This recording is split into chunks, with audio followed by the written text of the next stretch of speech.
പിതാവും പുത്രനും പരിശുദ്ധാത്മാവുമായ ത്രിയേക ദൈവം. പിതാവായ ദൈവം, ആത്മാവായ ദൈവം.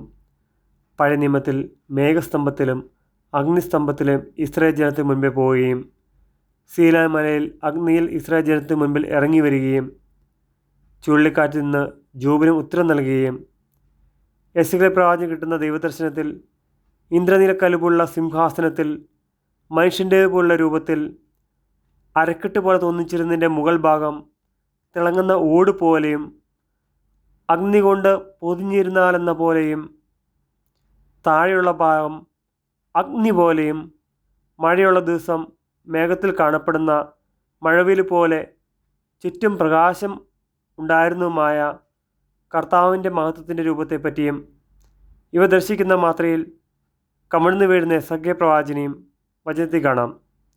വചനം മനസ്സിലാക്കി തരുന്നു. പിതാവായ ദൈവം, ആത്മാവായ ദൈവം. വിശുദ്ധ യോഹന്നാൻ സുവിശേഷം 4:24, പുറപ്പാട് പുസ്തകം 13:27, പുറപ്പാട് പുസ്തകം 19:27, ജോബ് 38, എസെക്കിയേൽ പ്രവാചകൻ്റെ പുസ്തകം 1-ാം അധ്യായം എന്നീ വചനങ്ങൾ ഇവ വിശദീകരിക്കുന്നു. പുത്രനായ ഈശോ ആദിയിൽ ദൈവത്തോടു കൂടി ഉണ്ടായിരുന്ന ദൈവമായിരുന്ന വചനമായിരുന്ന ഈശോ അത്യുന്നതൻ്റെ ശക്തിയാൽ വചനം മാംസമായി നമ്മുടെ വസിച്ച ഈശോ അത്യുന്നത ശക്തിയാൽ ഈ ലോകത്ത് ജനിച്ച ഏക ദൈവപുത്രനായ ഈശോ അദൃശ്യനായ ദൈവത്തിൻ്റെ പ്രതിരൂപം.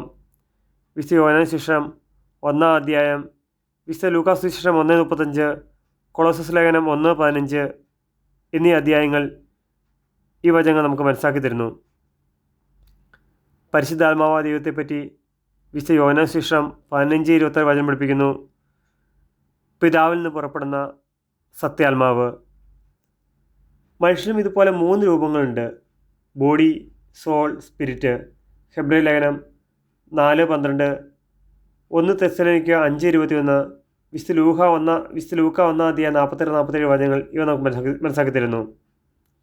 കാരണം ദൈവത്തിൻ്റെ ഛായയിലും സാദൃശ്യത്തിലുമാണ് മനുഷ്യനെ സൃഷ്ടിച്ചിരിക്കുന്നത്.